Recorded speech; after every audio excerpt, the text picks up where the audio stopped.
রূপায়ণ স্কাইভিলা নিবেদিত ইসলামী জীবন, powered by আর কাবেল, সহযোগিতায় ZSRM এবং GVTL।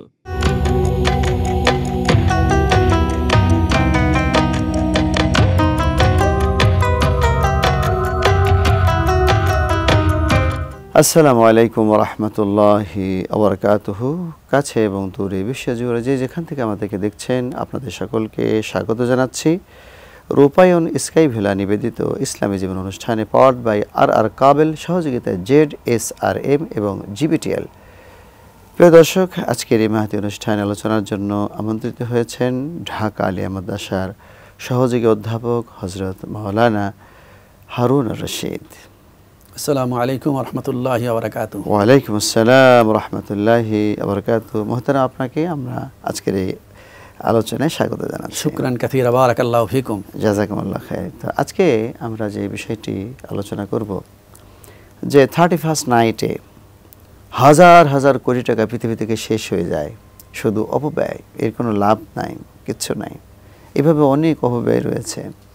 তো এই অপব্যয়ের বিষয়ে in the light of the holy Quran and sunnah আপনি একটু যদি বলতেন। জি, মাশাআল্লাহ, বারাকাল্লাহ। অপব্যয়, অপচয় করা এটা হারাম। আমরা কোরআন আল কারীমের একাধিক আয়াতের মধ্যে দেখতে পাই আল্লাহ তাবারাকা তাআলা অপব্যয় করার জন্য নিষেধ করেছেন। যেমন আল্লাহ রাব্বুল আলামিন বলেন, কুলু ওয়াশরাবু ওয়ালা তুসরিফু ইন্নাল্লাহা লা ইউহিব্বুল মুসরিফিন। তোমরা খাও, পান করো, কিন্তু অপচয় করিও না। কারণ আল্লাহ রাব্বুল আলামিন যারা অপচয় করে, অপব্যয় করে, তাদেরকে আল্লাহ রাব্বুল আলামিন ভালোবাসেন না। এই যে নির্দেশটা, খাও, পান করো, অপচয় করো না, এটা কি নফল না ফরজ? এটা খাবার গ্রহণ করা এটা হালাল বা প্রয়োজনে এটা ফরজও হয়।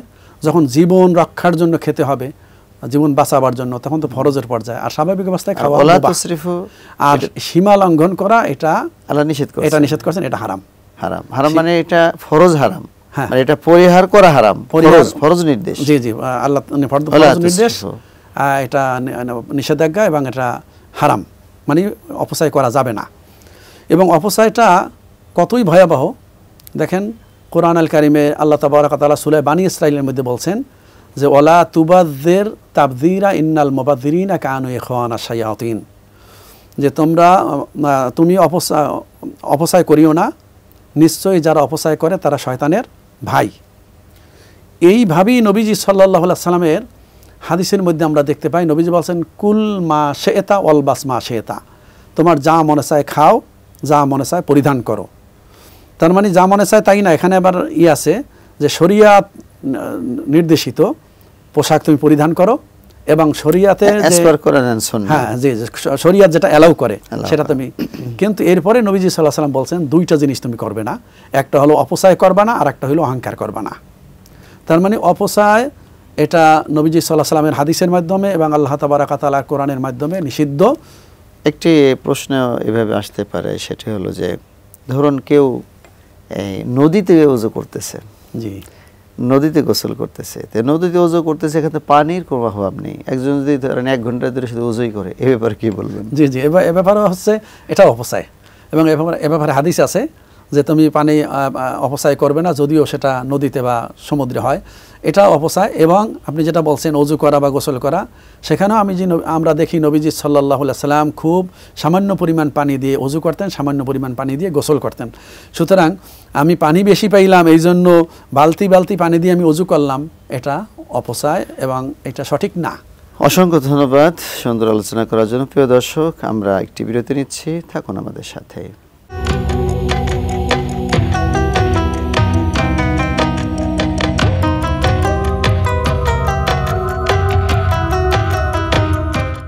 আসসালামু আলাইকুম ওয়া রাহমাতুল্লাহি ওয়া বারাকাতুহু। প্রিয় দর্শক, আবার আপনাদেরকে স্বাগত জানাচ্ছি ইসলামী জীবন অনুষ্ঠানে।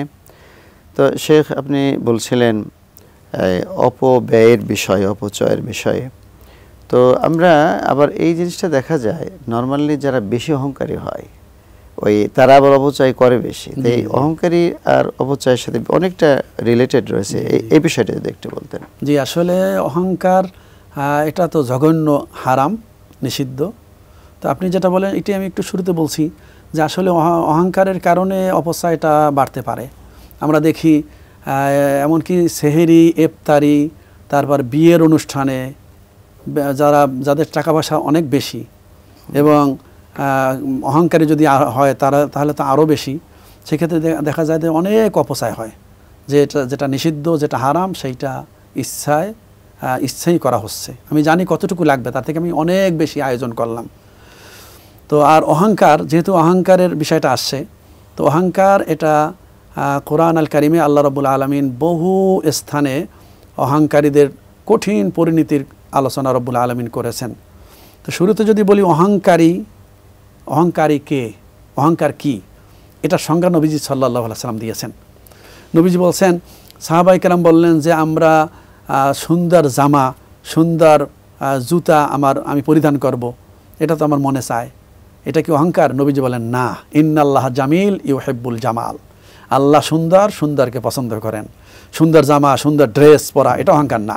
নবীজি পরে বলেন, অহংকার হইল বাতারুল হক ও গামতুন নাস, সত্যকে, মানুষকে তুচ্ছ জানা আর সত্যকে পরিহার করা। তো সত্যকে পরিহার করা, সত্যকে ডিনাই করা আর মানুষকে তুচ্ছ জানা, এটা হলো অহংকার। অর্থাৎ আমি পৃথিবীর সেরা, সব মানুষ তুচ্ছ, সব মানুষ আমার থেকে ছোট, সব অযোগ্য, আর আমি পৃথিবীর সেরা, এইটা হলো অহংকার। এবং এইটা আমরা দেখতে পাই ইবলিসের মধ্যে। যে ইবলিস কোরআন আল কারিমের মধ্যে আল্লাহ রাব্বুল আলামিন বলছেন, আবা ওয়াস্তাকবারা ওয়া কানা মিনাল কাফিরিন, অস্বীকার করলো সেজদা দিতে এবং সে অহংকার করলো। অহংকার কিভাবে? ইবলিস মনে করলো আনা খায়রুম মিনহু। আল্লাহ যখন বললেন যে সেজদা দেওয়া আদমকে, সে বলতেছে, আল্লাহ ইয়া রাব্বুল আলামিন, আপনি কেমন নির্দেশনা আমার উপরে জারি করলেন? আনা খায়রুম মিনহু, আমি তো তার থেকে সেরা। খলাকতাহু মিন তিন, খলাকতানি মিন নার, আমাকে আগুন দিয়ে তৈরি করেছেন, তাকে তৈরি করেছেন মাটি দিয়ে। আগুনের গতি থাকে উপরের দিকে আর মাটি থাকে নিচে, সুতরাং আমি তো সেরা, আমি কেন তাকে সেজদা দিব? এই যে অহংকার পতনের মূল আমরা যেটা জানি, সেখান থেকেই ইবলিসের পতন। সুতরাং অহংকারের ব্যাপারে আল্লাহ রাব্বুল আলামিন অহংকারীদের কঠিন পরিণতির কথা রাব্বুল আলামিন বলছেন যে ফাদখুলু আবওয়াবা জাহান্নামা খালিদিনা ফিহা ফাবিসা মাসওয়াল মুতাকাব্বিরিন।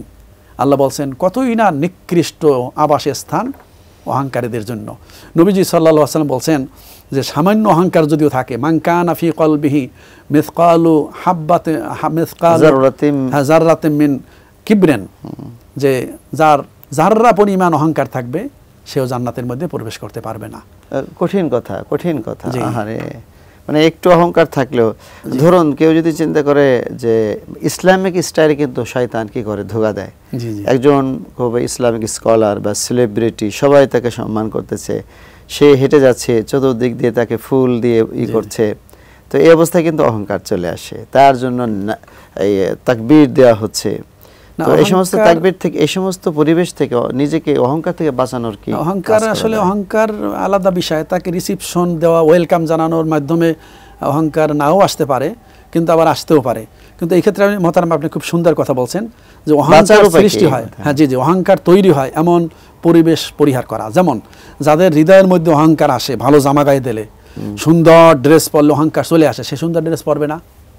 যার অহংকার আসে যে সে খুব ভালো খাবার খাচ্ছে, ভালো গাড়িতে চলাফেরা করছে, অহংকার ফিরাতে পারছে না, সে এটা অ্যাভয়েড করবে। আপনাকে অসংখ্য ধন্যবাদ। প্রিয় দর্শক, আজকে কিন্তু আমাদের পকেটে অহংকার চলছে। আমরা অহংকার নিয়ে চলছি। এই মোবাইল ডিভাইস, 3.5 লক্ষ টাকার মোবাইল আমার পকেটে, ভাবই আলাদা হয়ে যায়। এই যে ভাব যে আলাদা, এটার নাম কিন্তু অহংকার। উই হ্যাভ টু অ্যাভয়েড ইট। আমাদের এটা কী করতে হবে? বর্জন করতে হবে। প্রিয় দর্শক, এতক্ষণ আমাদের সাথে থাকার জন্য ধন্যবাদ। আগামী পর্বগুলো দেখার সাদর আমন্ত্রণ জানিয়ে আজকের মতো এখানে শেষ করছি। আসসালামু আলাইকুম ওয়া রাহমাতুল্লাহি ওয়া বারাকাতুহু।